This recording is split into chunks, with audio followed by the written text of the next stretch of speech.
Welcome to the Inspired Living with Autoimmunity podcast, the podcast for high achievers who want to stay sharp, focused, and full of energy despite their diagnosis. With your host, National Board Certified Functional Medicine Health Coach, Julie Michelson, where Julie helps you take your power back from autoimmunity. And now here's your host, Julie Michelson.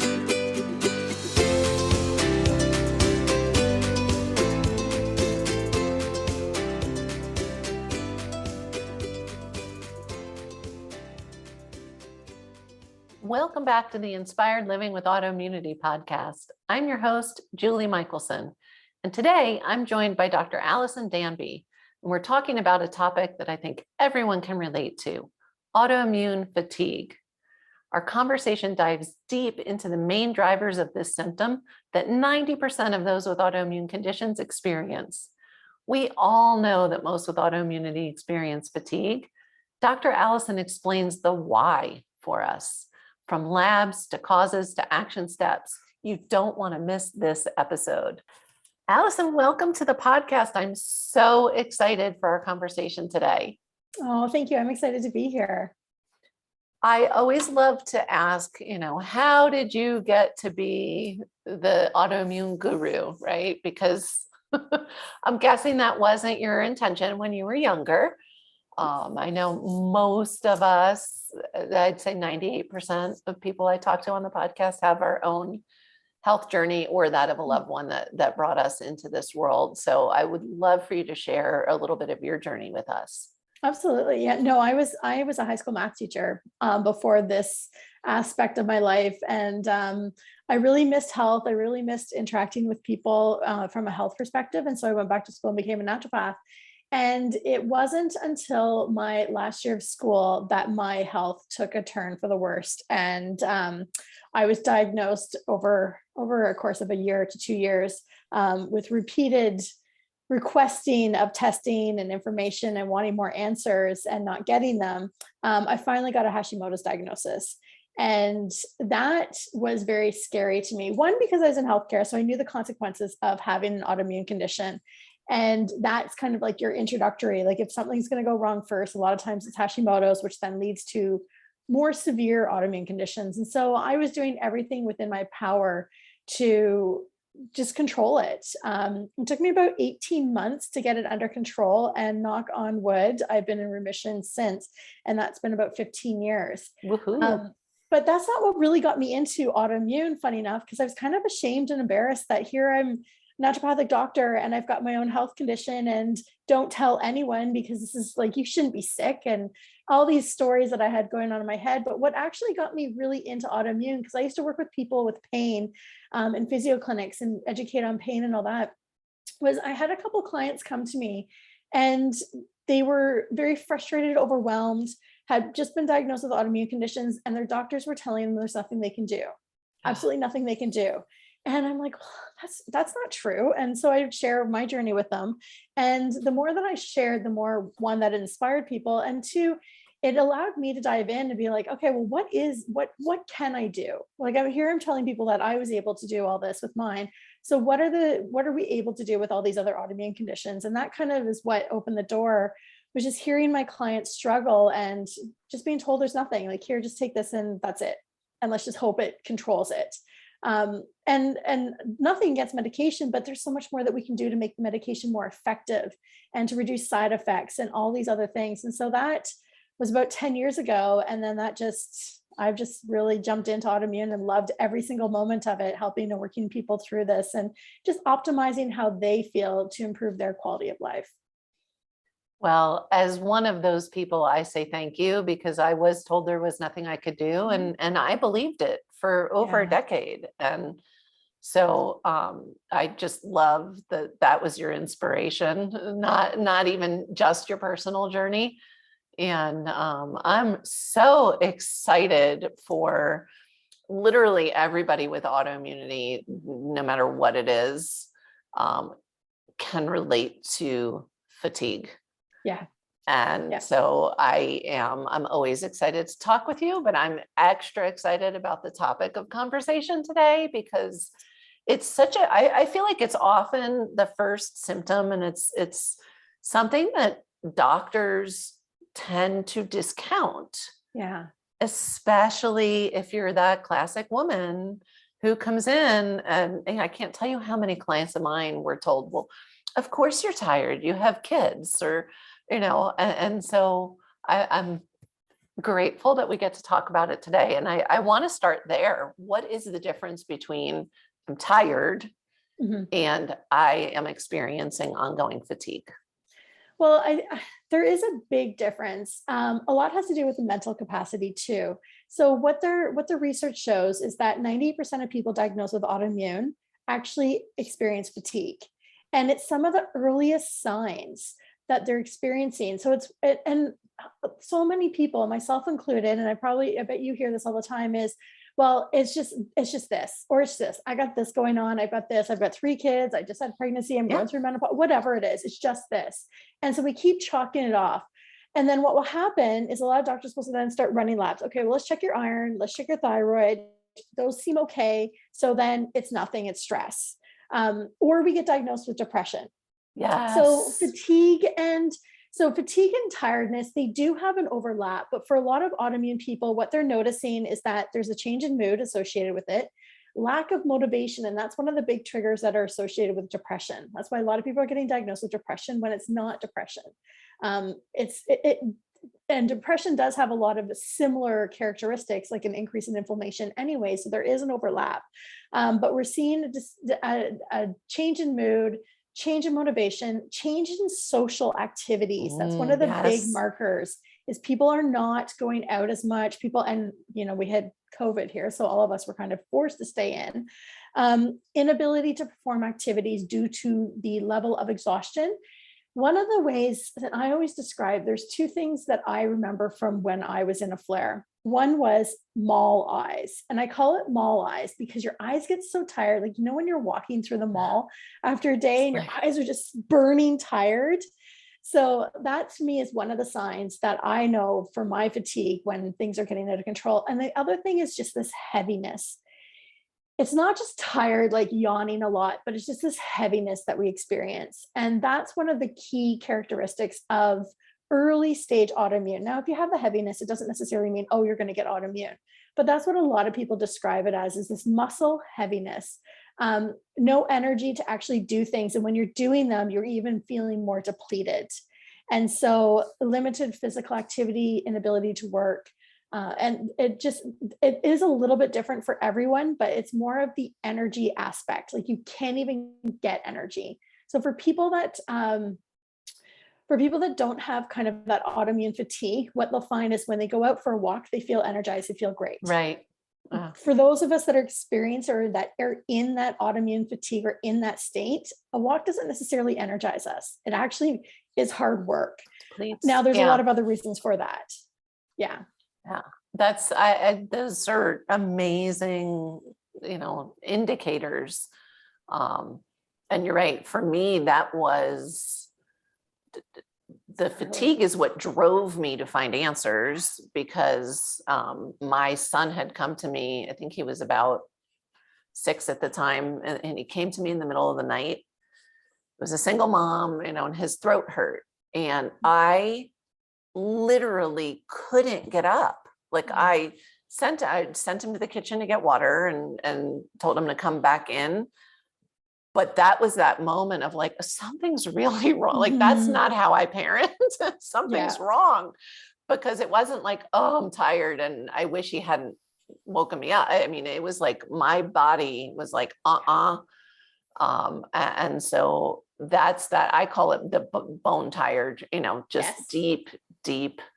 And you're right. That is part of what leads to life getting smaller and smaller, because and I went through the same thing. I remember saying to my best friend several years into my autoimmune journey, and my decline. And I remember saying to her, well, I wonder if I have depression. Like if you look at the checklist, Yeah, it's similar. I have all these symptoms. And she said, okay, but do you feel depressed? And I was like, no. But a lot of people will start to feel depressed because they can't do those things. Of course. Yeah. So I love that you hit on all of that. Mm-hmm. It's amazing. It really. So then what? What do we do? So that's a great question. So if you are experiencing this, so for a lot of people that are probably listening to it, they already know they have an autoimmune condition. Right. But also too, there might be some people that aren't necessarily caused by autoimmune. So we want to start ruling out and making sure that it's that autoimmune fatigue, or is it more like iron deficiency? Because if you're iron deficient now, and let's be honest here, there's some really interesting research that comes out on iron deficiency of like, so I'm up in Canada and our ferritin level range is shocking. It's now 5 to 200 and something, 5 to 200. Now, a menstruating woman should be in and around 75, but ferritin can also be really high if you have a lot of inflammation. Yep. So we want to take a look at the whole iron picture, because if your iron's low, guess what it feels like? You're walking on a mountain. Yeah. Right. Well, you don't have oxygen in your blood. Exactly. So it makes it a little tough. It feels like you're hiking on the top of a mountain. And if anyone's done that, that's exhausting. So we want to make sure like iron is good, B12 is good, thyroid levels are great, optimal, around 1 or 2, looking at the T3 and T4 to make sure your T3 is going and you're converting well. We want to look at dehydration. That is one that is so overlooked. Your muscles need juicy, not beef jerky. So if you're dehydrated, guess what you're running around with? Beef jerky. Now, not to quite that extent, but that's where you store all your hydration. So we need to make sure that we're hydrated. We need to look at pharmaceutical interactions as well, because that could be a big one for a lot of people's fatigue. Certain pharmaceuticals deplete a lot of nutrients. So that's something that I'm going to be hitting on social media more coming up, is some of the nutrient deficiencies in with a lot of medications, because if those are depleted, you need to restore those. And it's not about coming off the medication, it's about just making sure that you're getting adequate amounts. So those are some of the big ones. Hormones are going to be a factor in this as well. Hormones will play a big factor on your energy. A lot of women, especially if they're cycling, will notice a decrease in the second half of their cycle. So we just have to keep all of those things in mind. But if those are all coming back fairly normal, like check. If they're not, optimize them, fix them, and then keep going. Then we have to dive into, okay, well, why are we having this autoimmune fatigue? And there's 3 kind of main core concepts to that. So one of the very first ones, actually, you and I were talking about this before we even started, is the cell danger response, mitochondria. So the mitochondria is essentially impacting almost every chronic disease out there, and autoimmune being one of them. What happens is the mitochondria are in every single one of our cells, especially the muscle cells that produce the energy to give us that fire and go. And they're constantly producing energy. And one of the things that happens is when our body senses danger, so an increased inflammation, tissue damage, pollution, infection, what that mitochondria does is says, well, I'm not going to produce energy. I'm going to use that ATP to now signal to the body, danger, danger, danger.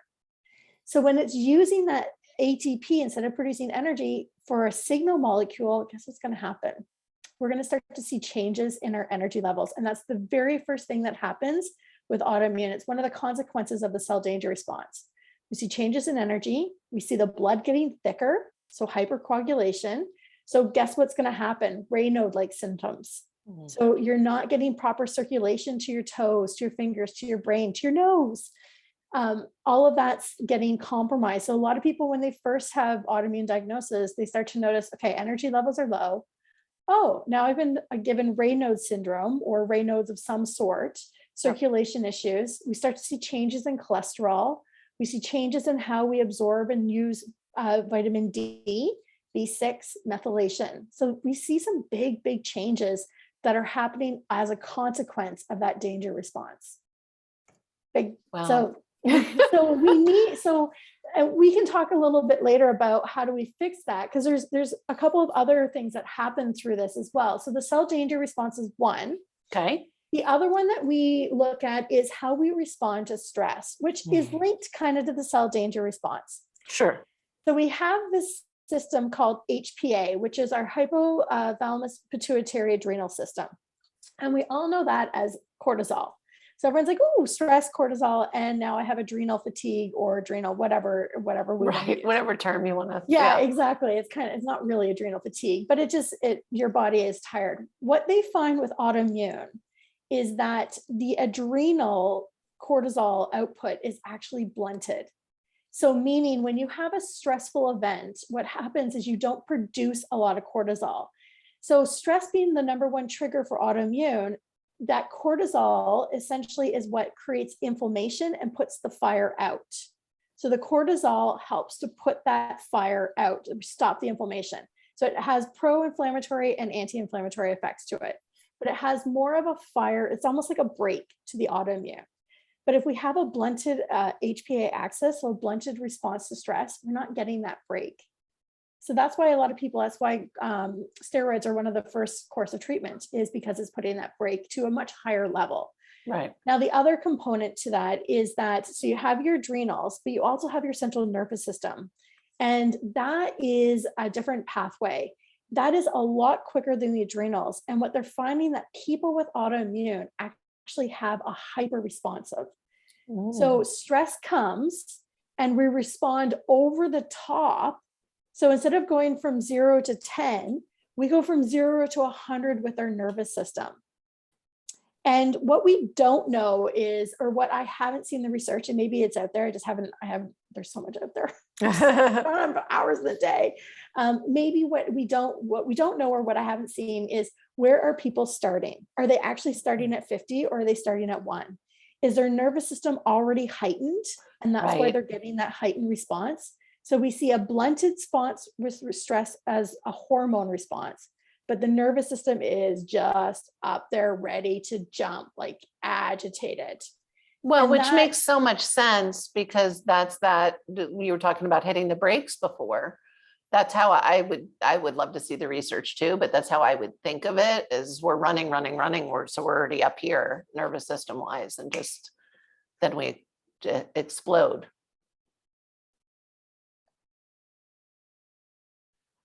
So what would the third core reason be? So the third one is one I think we all know, is inflammation. So when we have inflammation, we create more oxidative stress. Now, we all know what oxidative stress is, because we see it in the real world. It's rusting, it's aging of fruit. It's why our avocados go brown. It's rusting of cars, and we have that internally. So it's just aging us quicker. So increased inflammation increases oxidative stress. Oxidative stress increases inflammation. And inflammation and oxidative stress are both tied to fatigue. It's exhausting.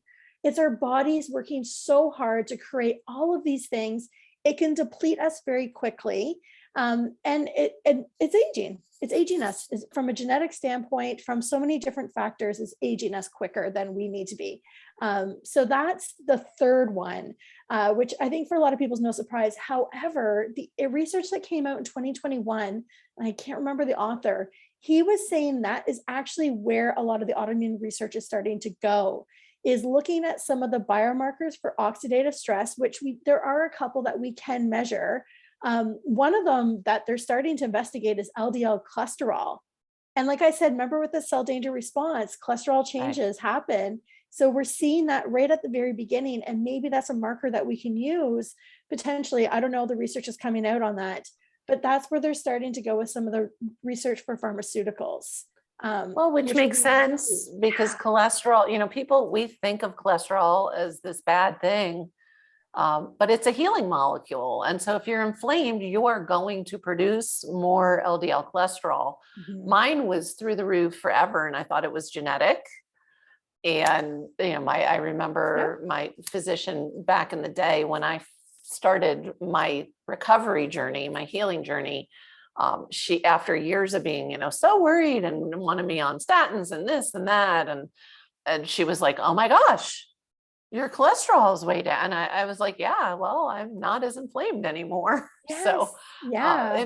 it does make perfect sense that would be, a place to be looking for sure. Yeah. It's really interesting when you start to put the pieces together, and especially, and I think you and I are in a very privileged place where we get to see many clients and see the trends. Like if I got $1 every time someone came in and said, I have Raynaud's, that was the first thing that I had before I got diagnosed with autoimmune. I'd be like, yeah, that makes complete sense now that I put the puzzle together. So the more and more that we dive into it, research is really fascinating with where it's starting to go. One other thing too that was really interesting is people with advanced childhood events. So trauma, and the trauma doesn't have to be like anything that we think of like, oh my goodness, that's like big T trauma, right? Sexual abuse or something along those lines. It can be divorced parents, living with an alcoholic, having a family member incarcerated. That's where they're showing changes autoimmune. So the more ACEs, advanced childhood events you have, the higher risk you have of developing autoimmune, which also is really kind of, well, why, like it changes the way we respond to stress. It creates, it almost creates a perception of a scarier world, which is then going to be more stress on the body. So I hate using the word stress because I feel like so many people roll their eyes when they hear, I know, stress. so overused. But it's true. It's so true. It is. It's just incredible. So how do you help people determine, what's driving this fatigue, or does it matter? Is it, do we take the same steps? No, stop. That's not why we have podcasts. There is so much that we can do with this. So the very first thing is, let's go back to that cell danger response. We want to see, why is the body yelling danger, danger, danger? There may be ways that we can correct this. For some people, it may not be something that we can identify yet, but this is where functional testing is so fabulous, is because we can dive in to see, well, what is irritating the body? So looking for infections, looking at toxic loads. Toxins bind to receptors and make the organ look different. So then the body's like, or also change the way the organ functions. And so these are all things that are triggering that cell danger response. So the more that we can identify what is causing it, and the amount of dental things that I've seen cause this abscess, tooth abscess. Oh yeah, I had an infection for like 3 years. That is a little fire that's going on and affecting your entire body. And I want to sinus issues. Jump in with that too. Because a lot of people have cavitation issues and they haven't had pain. They're not aware of. They're like, well, yeah, I had a root canal 12 years ago, but it's fine. It never bothered me. It's fine. And it's like, oh, okay, let's get it checked. But also too, like that could have been the very initial point. That's exactly it. Like even then, if it was bothering you then. So the interesting thing about research is showing that antibiotics are not a full eradication. Right. So antibiotics they're helpful if you have an infection. So if you've got a tooth infection, that root canal, which I'm sure they probably gave you antibiotics for, it's not a full eradication. So the research on the H. pylori triple threat is a 30% eradication. When you add certain things in, you can get 60. That's still not 100%. Right. So the infection's still there. But if you allow it to have the environment to grow and flourish, it's going to grow and flourish. But if you don't allow that environment, and that's where we're doing all these lifestyle changes, that's where working with you and myself are extremely valuable, because we're preventing that growth of that bacteria. Yeah. So that infection 12 years ago doesn't have to flare up again. Right. But I have a client who never was aware there was an infection. And she, we had looked under all the other rocks, and she finally went to a biological dentist, and she called me on her way home. She goes, oh my gosh, she said I had like literally, sorry everyone, pus in like huge, but she had no symptoms in that sense, just years of autoimmune challenges and extreme fatigue. And so, but her mouth felt fine. Wow. And so, don't discount, guys, if you've had dental procedures done and you don't think there was ever a problem, doesn't mean there's not an infection smoldering in there, for sure. Absolutely. Especially low grade. And that's the other thing too about autoimmune is, depending on how your immune shifts, it may never manifest to something massive. It just may Right. be the smoldering little infection that's just like poking the bear. So yeah, so we want to identify those. We want to clear that up, remove that, clean up as much as possible, because that's going to take us out of that cell danger response, or at least quieten it down some. Then we also too, and as much as everyone's like, oh, here comes the stress conversation. So we want to deal with stress. You can't, it's the number one cause of flares. It's the number one cause of a diagnosis. You have to deal with it. And stress can come in forms of lack of sleep, right? Food you choose to eat, traffic that you may be driving in. There are so many different forms of how stress impacts you. One of the ways that I absolutely love, because I find for a lot of people, they don't understand how much stress is impacting them until we start measuring it. And that's the heart rate variability. So, when I talked about that nervous system being spiked in autoimmune people, so there are so many devices out there that measure your heart rate variability. They also measure how you're recovering at night. There's watches, there's rings. You can actually go to HeartMath and buy a little pulsometer. And what it's measuring is the beats between, or the time between your beats. So that's your central nervous system. That's giving a really good idea of how calm or how erratic and how you're responding to your environment. So for example, every day you're driving home, if your central nervous system is spiking so high and you start to see it on a measure of however you're measuring it, your heart rate's going up or your heart rate's changing, it may not be anything that you physically notice, but it will be picked up on a monitor. Then you need to deal with that. So maybe you've got to find something to work from home, because every time you get in that car and you're driving in traffic, it's spiking. One of the big ones I find is lack of recovery at night. Yes. So, and I'm guilty of this as well. If I stay up too late, or if I haven't actually exercised. So for me, exercise is not anything past 80% of my heart rate. It will send me into a flare every time. So, but going for walks, going for slow, like weightlifting, keeping my heart rate within a certain zone. If I haven't done that, I don't recover the next day. Amazing that that. I love, I was laughing when you were like, we were talking about mitochondria earlier. We were, because, I geek out on this stuff. I got into functional medicine through biohacking. That was how I found functional medicine. And I love tracking. I even on vacation, it is, it really is. But I love, and I want to highlight the one thing that it doesn't matter if you feel stressed out. You don't have to be walking around feeling like you're at the end of your rope to have stress being negatively impacting your health. And I see this over and over and over again. People will say to me, well, no, I'm not stressed. And then they tell me what's going on in their life. And I'm like, well, I'm stressed. Like, come on.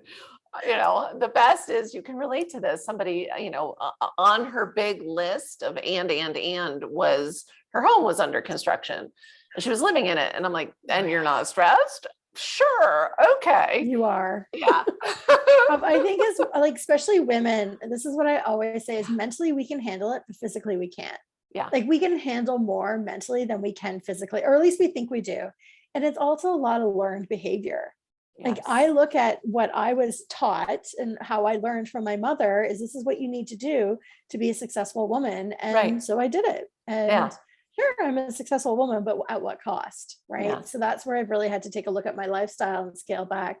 And to your point, I don't feel it. I don't feel stress because I love it. I thrive off of it. So I actually need my devices to say, whoa, time to take a chill. You need a weekend off or a day off, or you need to make some changes. Yeah. So, I love that. I think that's, of course, to me, there's so much gold in this conversation, but if this is the one piece everybody hears of track it, look at it, really. Yeah.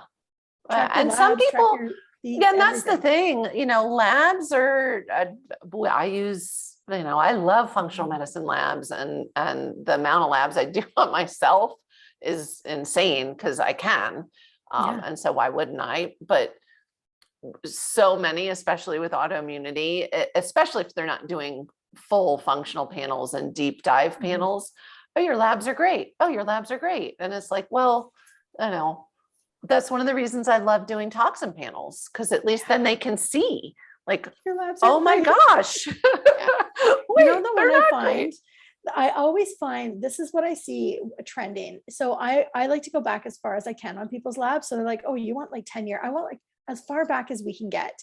And I love watching the white blood cells because the white blood cells tell a really interesting story. And medication will alter some of them.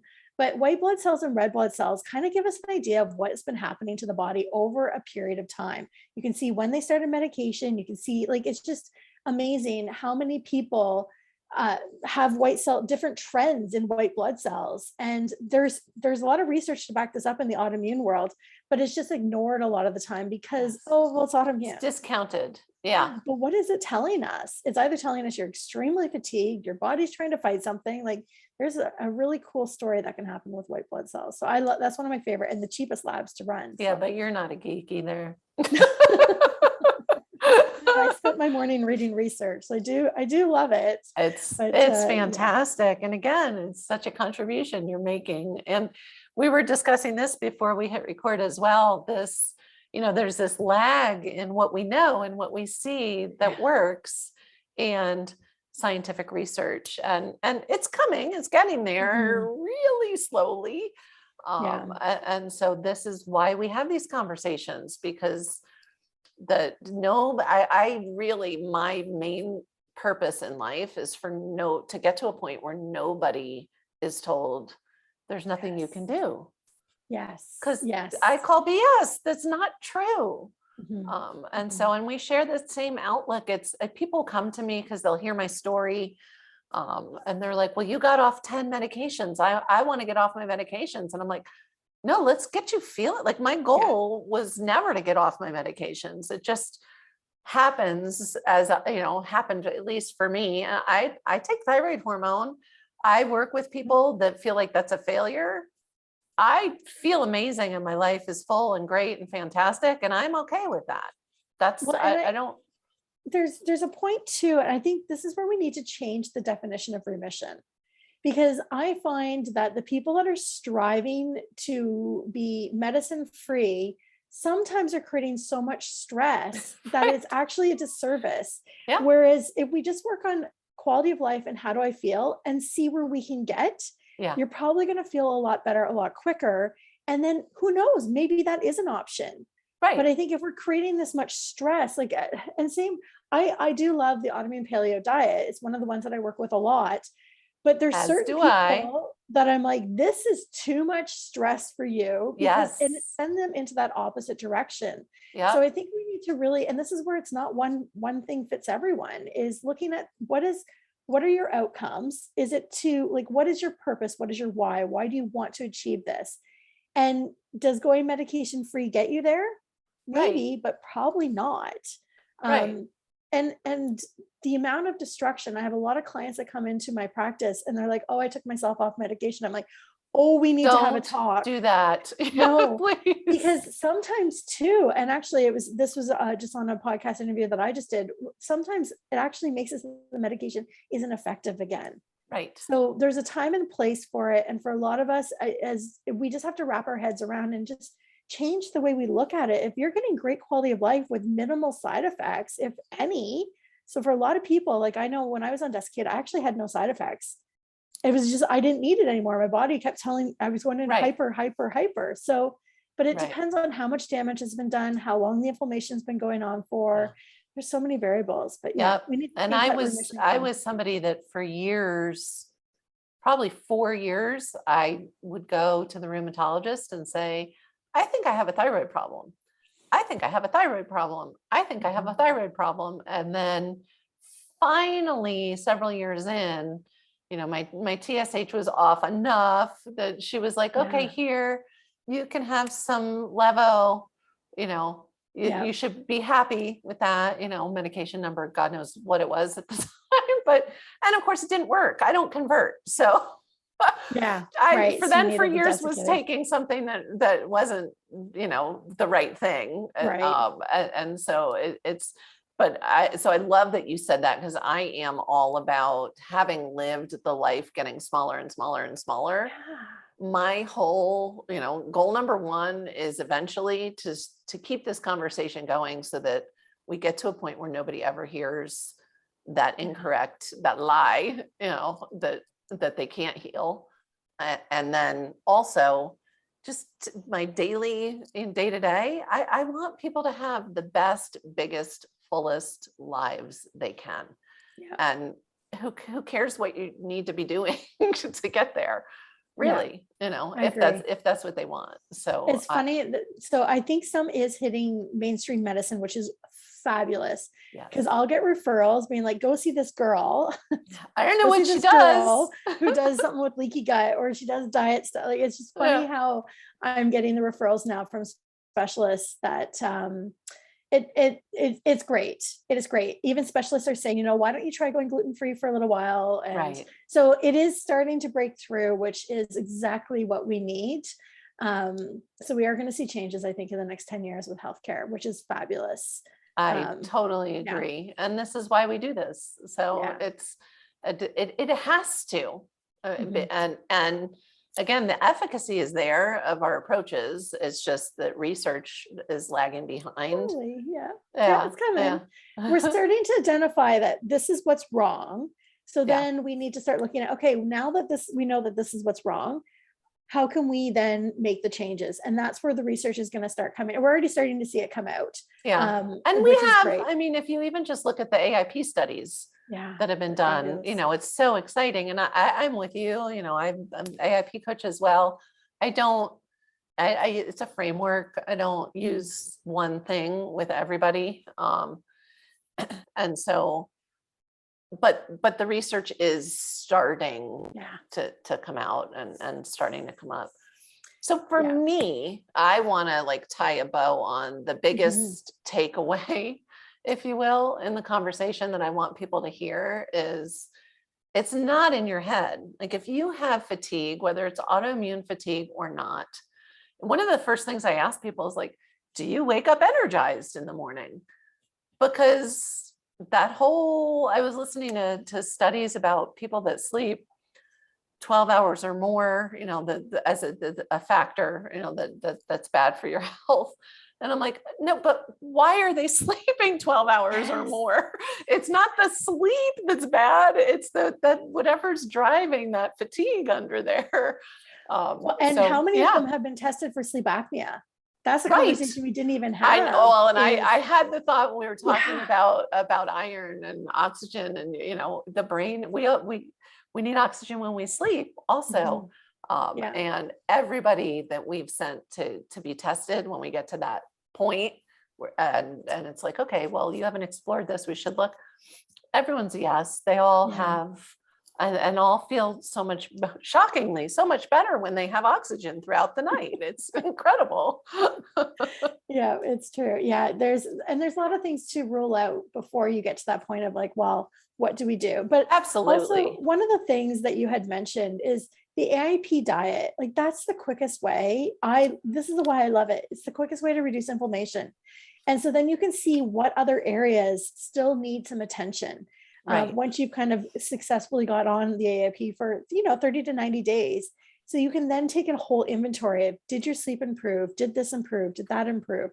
And just really see what else is kind of missing. Is there underlying infections, hormone imbalancing?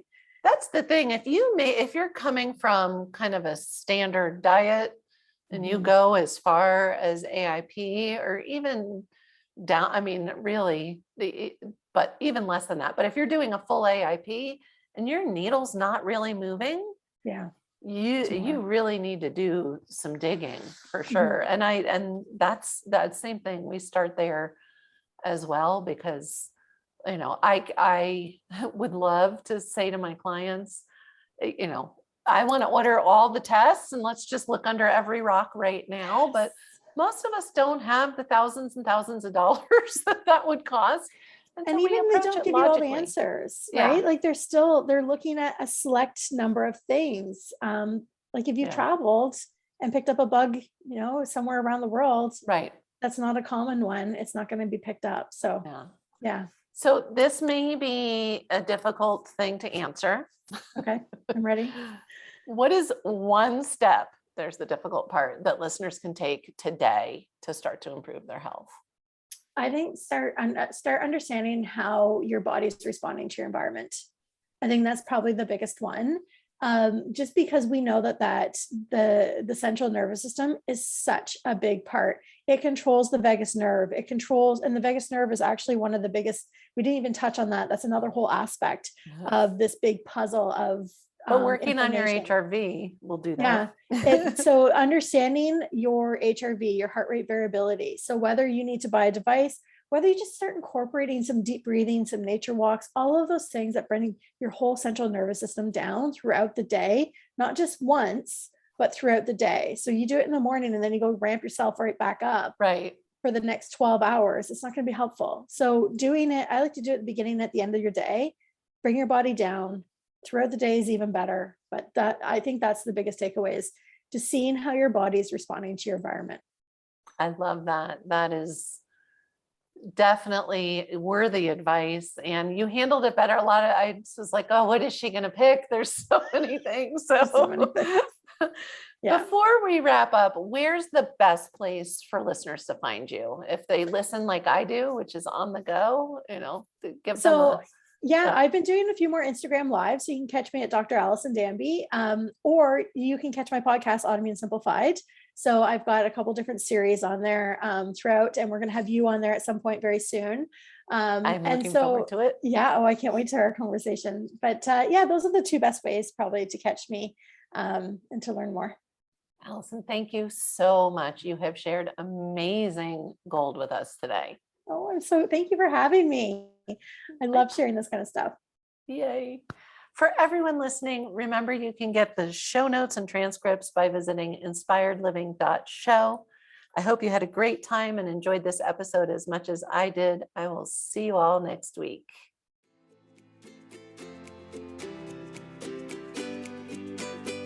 Thank you for listening to Julie Michelson's Inspired Living with Autoimmunity.